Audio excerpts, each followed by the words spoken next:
I'm Brandon Smith, and I'm the workplace therapist. My entire purpose and passion in life is one singular thing, and that's to help you live a life free from dysfunction. And let's be honest, folks, dysfunction is everywhere. Our bosses, our coworkers, our neighbors, even that grumpy barista that pours your coffee. And sometimes, that dysfunction stares back at us in the face when we're getting ready in the mornings and we see ourselves in the mirror. Well, at the end of the day, life and work should not have to suck. The purpose of this show is to help you overcome those roadblocks in your life to help you realize the life you've always wanted.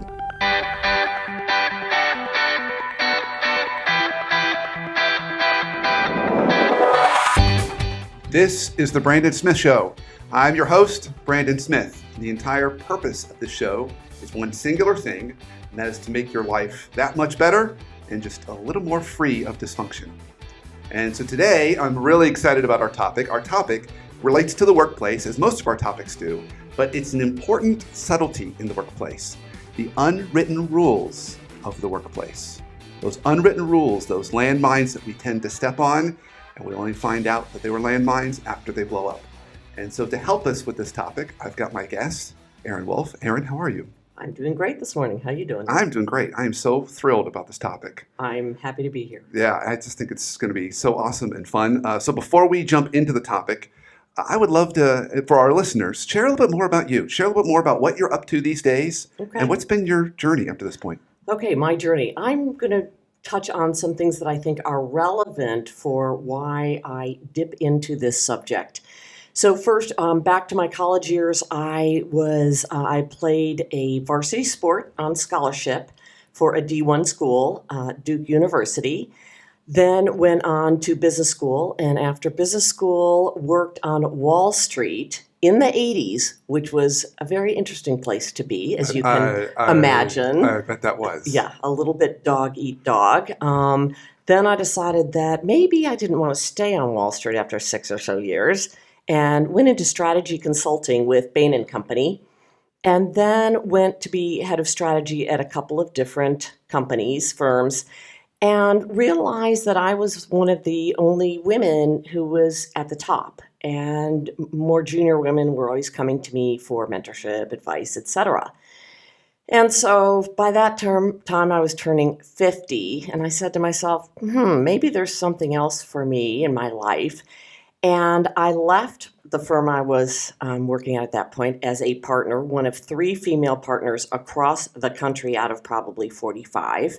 Wow. And said, I'm going to start a business to do leadership development for women to help them get into leadership positions. So I started a company called Sweet Track, SUITE Track, and I do executive coaching and workshops, and a lot of my workshops, men and women attend, so I'm trying to help women in particular, but I help the guys too, love the guys. That's great.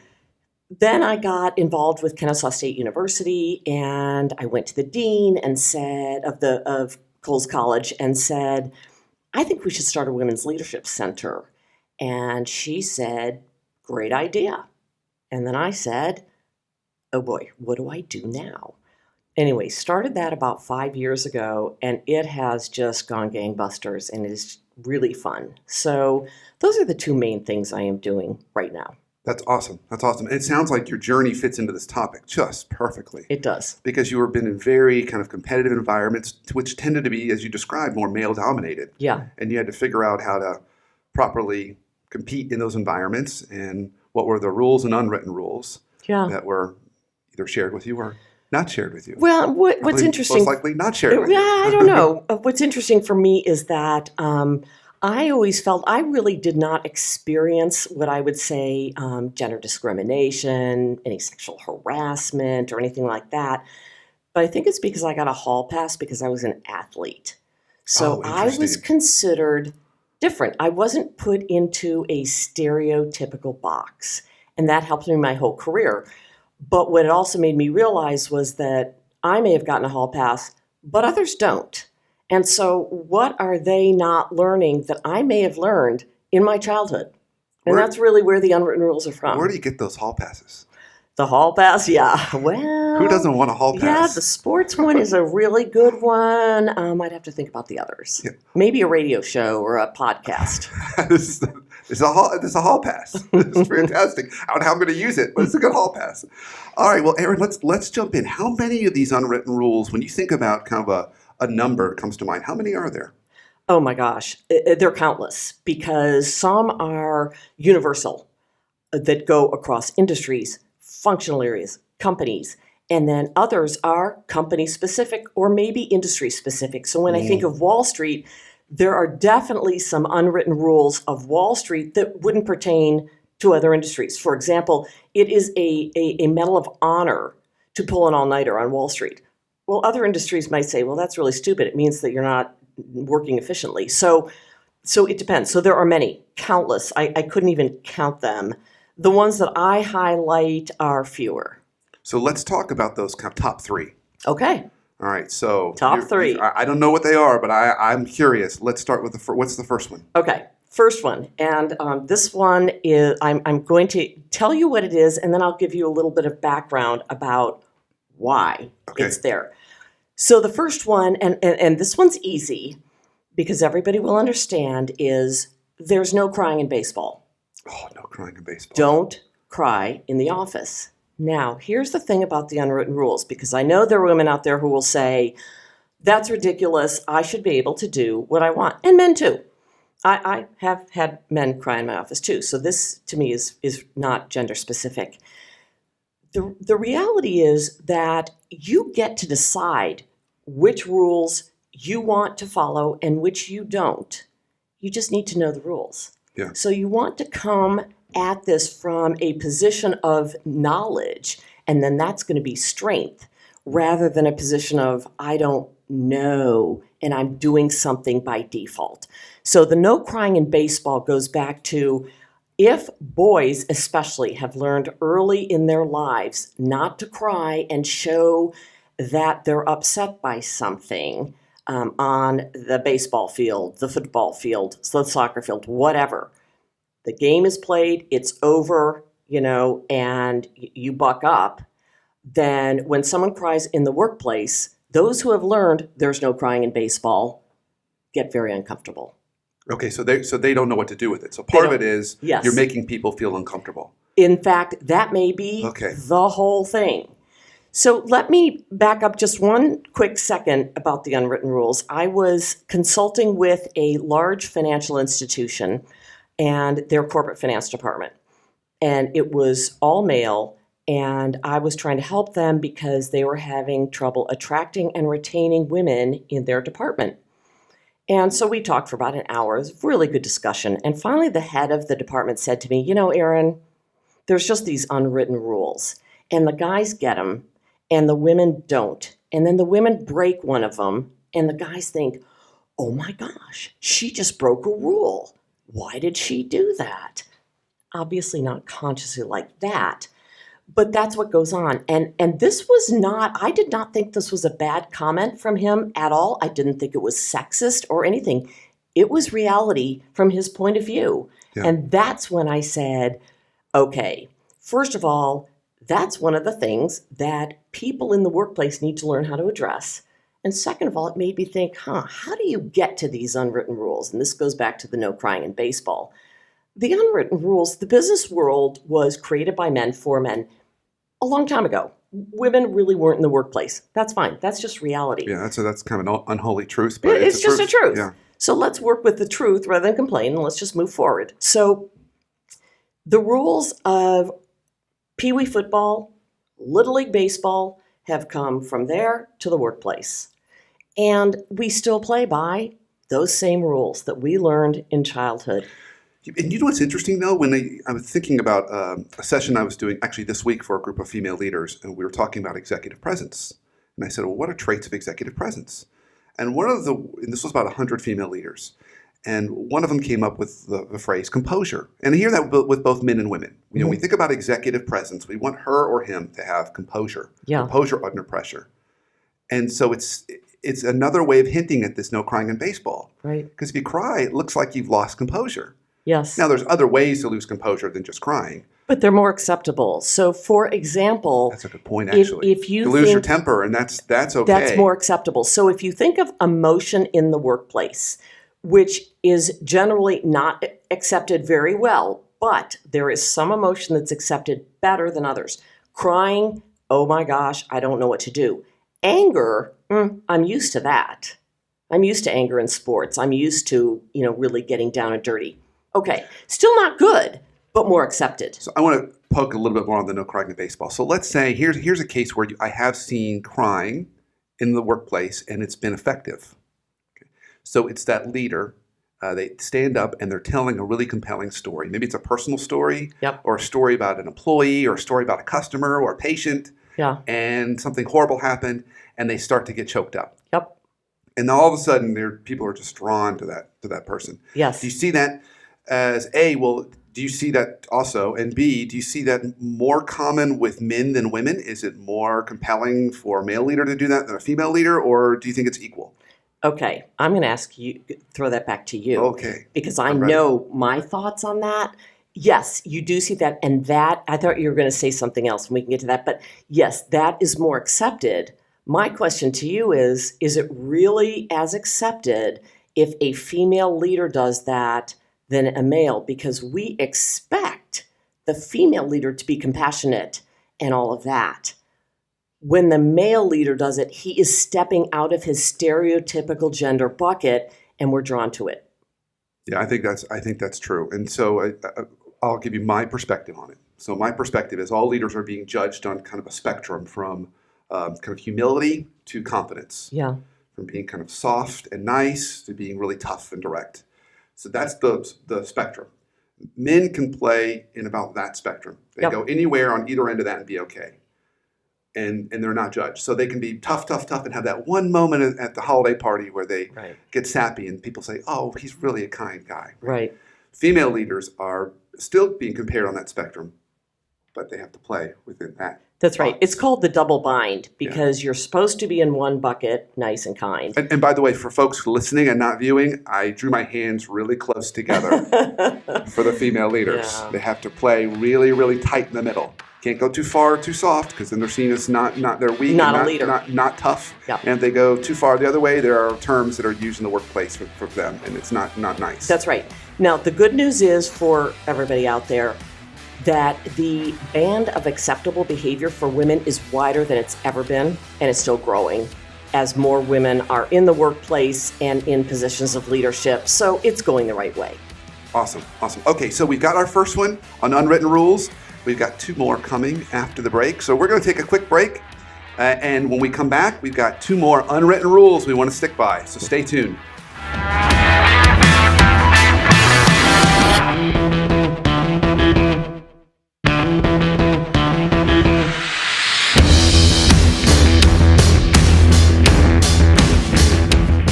The right job plus the right culture plus the right boss equals workplace happiness. The number one reason people leave jobs is problems with their boss. A horrible boss can make us dread every Monday, but an amazing boss can make us so excited to work that we'd go in on weekends. Finding your perfect boss is not only possible, it's one of the most impactful steps you can take in crafting your perfect career. Visit theworkplacetherapist.com and click on guides to learn how to find and get your perfect boss, whether that means making the decision to move on or turning your current boss into the perfect leader you want them to be. Our bosses have so much influence over our work and our whole day. Working for the right boss alone can be a winning career strategy.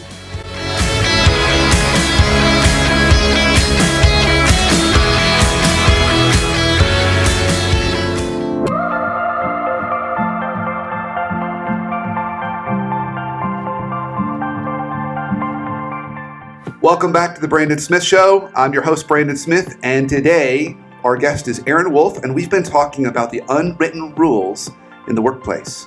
So, Erin, right before the break, we were talking about that first rule, which is there's no crying in baseball. And during the break, we had a little bit of conversation around some ways that you can cry, you can use it, but there's some dangers to that. Tell us a little bit more. Okay, so we talked about you can use it, and especially men can use it when they're trying to get sympathy for something that does not pertain to them, a tragedy, something that happened either, personally or in the world that everybody would view as a tragedy. It kind of shows their softer side. It shows their softer side. They're really compassionate Yes. and empathetic. Yes. Got it. Okay. And women are already seen that way. So women, I don't think it draws people to them more by playing that card. What we talked about was when women use it to manipulate in a different way. So let's say they're talking to their manager and they know that the manager will not come down as hard on them if they produce some tears. There is a problem with this because, first of all, it is going to forever change the dynamic between that manager and the person who cried. If that person, again, is crying to manipulate. It also hurts other women in the workplace because then, if I'm a guy, I'm going to say, oh my gosh, she's doing this. It makes me uncomfortable and it's making me act in a way that I wouldn't normally act. Oh, are all women this way? Am I going to start stereotyping? And anytime that you're manipulating in that way, in my opinion, it's not a good thing. So it's a different set of cards that women can play, and there are consequences to that. That's right. It's almost like the speeding ticket effect. That's right. It's like I get pulled over by a cop, and if I muster up some tears, that's not going to help me very Well, much. yeah, I just got one 3 days ago, and nothing worked, so I didn't try the tears. I was speeding. All right. Okay, so no crying in baseball. What's our second one? Second one is let it go. So oftentimes things happen in the workplace and they just happen. You get into it with somebody. It's not personal, but it is about a business issue. You have a disagreement. Then generally men will walk away. They will go to lunch together, but it's over. It's again, let's go back to the playing field. You play, you're duking it out on the field, and then the game is over and the kids go off and play video games and have burgers together. It's really funny. About 2 years ago, I had two really political thorns in my side, and both were men. And they were causing political issues for me in different realms that I was in. Really caught me by surprise because I thought they were allies, and then I got some things they didn't get, and then all of a sudden they became adversaries. Yeah.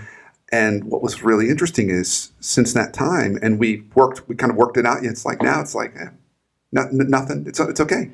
Right. And there was even at one point when one of them was playing a political card in a meeting. At the end, he kind of patted me on the shoulder, like, Yep. next time you'll get it, but today I win. Yeah. And it was a really interesting dynamic. So think about why that is learned on the playing field. You get off. I don't want you to know that you got to me. Even if you won, I don't want you to know that it really hurt me. I'm okay. You're not going to do a one-up on me. So that may be where it starts.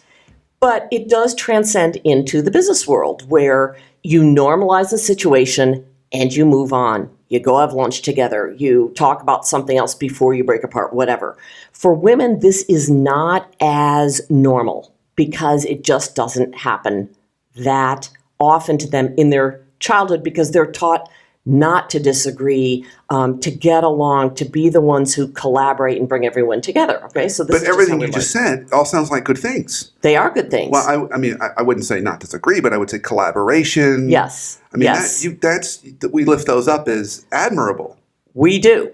The question is, are those the things that get you promoted in the workplace? So if you're thinking about moving up in the workplace, no question that collaboration and teamwork and all that is really important. But when push comes to shove, when times get tough, guess what kind of leadership style comes back in? Command and control. Yeah. So, but anyway, back to, yes, collaboration is good. But what you have to realize is that there are going to be tensions in the workplace. There are going to be times when you disagree with somebody. Okay, so, but what I'm talking about is how do you act after that encounter? Do you let it go or do you take it personally? Because things will happen. And so what you're trying to say is let it go, really Let it move go. on, It's just that old adage, it's just business. It's just business. No, when it is personal. Sometimes people make things personal. That's not what I'm talking about. I'm talking about when it's business and two women maybe have something like this, and then they go to their opposite sides of the ring, each her own office, and the guys will say, because I have heard this more than once, and maybe not even just the guys, oh my gosh, the women can't get along. Because they're not letting put a little go. more of your kind of political armor on a little bit more. Yeah. Okay, how about number 3? Number 3, never eat alone. Okay. Never eat alone. A fellow business school colleague of mine actually wrote a book called Never Eat Alone. Keith Ferrazzi. And this means that if you have an opportunity to see someone in person, to get yourself out there, do it. And often women that I work with say, well, if I do a really good job, if I work really hard, keep my head down, I will be noticed. Yeah. And I say, no, not necessarily. And I've heard that from men and women. The analogy I always use is, down here in the Southeast, we have a kind of tree called a Leland cypress. And Leland cypresses are big evergreen trees. They're full sun trees. They grow 3 feet a summer. They grow up really fast. But the problem is, if we ever have any heavy winds, they're the first trees to topple. They have a really narrow root system. So I always tell people, don't be a Leland cypress. Don't spend all your time in your vertical or your functional area and just working really hard. Build those relationships. Go to lunch with people in other departments, in other areas. So when those winds come, you are protected. Yes, and for so many reasons. Now, when they ask me why, they say, it should be this way. It should be my work. And I say, well, here's the reality. Life is not a meritocracy. So that's the whole explanation. But there are a few reasons why you might want to never eat alone. One is it might help you in your current position. Get what you want, influence people, whatever. And then outside of your organization, it might help you if you want to switch jobs, or maybe you can bring in knowledge or intelligence that you didn't have before. And I'm going to give you a great example of this because I view myself as understanding the unwritten rules, pride myself on it. Oh my gosh, we can all fall into. You make mistakes. Oh my gosh, into the Grand Canyon of breaking an unwritten rule. And here's the example. So yesterday, I had breakfast with a guy who had emailed me about something that it was academic. He sells a certain product. And I knew that it did not pertain to my area of Coles College of Business. So I really thought, oh my gosh, I don't want to spend the time to get together because I'm so busy. So I offered a phone call so I could get him to the right person. And he said, well, let's have breakfast. Well, at the breakfast, there were myriad ways that he came up with that he could help me. And there were myriad ways that I could help him. So now I have this relationship that goes both ways. And at the end of the breakfast, I looked at him and I said, I can't believe I did break it by offering the phone call and you didn't. Perfect example. Now, I think I want to kind of end on this one because I think this is an important one because today our most precious resource is time. Time. Yeah. And it feels inefficient to meet with people like yes, that. It does. It feels more efficient. I'll just work from my desk or I'll just do a phone call. And I'm guilty of this too. Yeah. But you actually get more effectiveness if you spend a little bit of that time and more efficiency just by getting to know people. It's also part of your job. So you have to think of networking and all of this stuff that a lot of people don't want to do as part of your job. This is what's going to make me more effective. This what is going to make my career soar. If you don't think that way, you will be hurting yourself. So think of it as part of your job. Yeah. It's interesting. All those unwritten rules are exceptional. I would add one that's an interesting one that hit me recently, and it only pertains to men, but it's an unwritten rule. Certain kinds of men. And here it is. There's been a couple of cases where I've had male coaching clients who are large guys. Big, like 6'3" or taller, 230 pounds or more. And the unwritten rules, even in their feedback, everyone is afraid one day they're going to lose it. I'll bet. And so they have to keep all their movements tight and small. They have to talk. They can't They can't be as expressive as someone who might have a smaller frame. And this may also go for women that have very dominating personalities too, where they have to make themselves smaller too. Yeah, it's in order. really interesting. I have one more that's more male focused if we have time. Yeah. It's like professional sports. Women get more of a hall pass on not being as into professional sports, although for women out there, I say, you know what, it does go a long way if you can find something that you like. For example, March Madness. Obviously, Duke, they lost, but I am very into March Madness.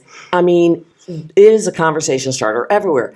But men are expected to like professional sports and want to go to the games, and it's a bonding thing. And I had an employee once who said, Erin, I just don't like professional sports.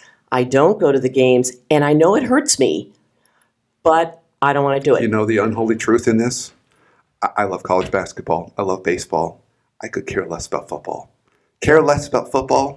And but I always fake it. I'm like, oh yeah, I Fake love it till you make it. It's great. Okay, so we are running short on time here. Erin, can you give us one life hack? What would be a life hack for us on how we can make our life just a little bit less dysfunctional? And I'm going to take this to the workplace because I am not a therapist. And so your personal life is yours. But in the workplace, communication. So much breaks down because of triangulation. I'm unhappy with this person, so I tell somebody else about it. Go to the source. So more things. direct communication. Direct communication. Let people, if you're hurt about something, let someone know in a nice way. Figure out how you can communicate. It's all interpersonal. I mean, knowing your industry, knowing your functional area, that's a given. Everything else is interpersonal. Communicate better. Erin, thank you for coming on. This was Thank fantastic. So here's what I heard. I heard 3 big unwritten rules. We are going to not cry in baseball. We are going to, what's our second one? We are going to let it go. We're going to let it go. Not take it personally. And our third one? Third one is never eat alone. Never eat alone. Get out there. So, and we're going to communicate throughout all those. Yeah. So this was fantastic. If people want to learn more about you and what you're up to, where can they go? The easiest place is my website, which is www.sweettrack, SUITETRACK. So sweet as in sitting in the suite, not eating a sweet. The suite, the C-suite. Sweettrack.com. It's got my bio. It has other workshops I do and the executive coaching, and that'll be the best place. Awesome. And thank you for listening. So join the movement to eliminate dysfunction and join us every week on Tuesdays at 9 a.m. Eastern on Facebook Live. That's www.facebook.com/Brandon Smith WPT for the Workplace Therapist. And if you want to learn more about resources available to you or your organization, you can visit my website at www.theworkplacetherapist or just simply Google The Workplace Therapist. There's only one. And until next week, have an awesome day and an awesome week and an awesome life.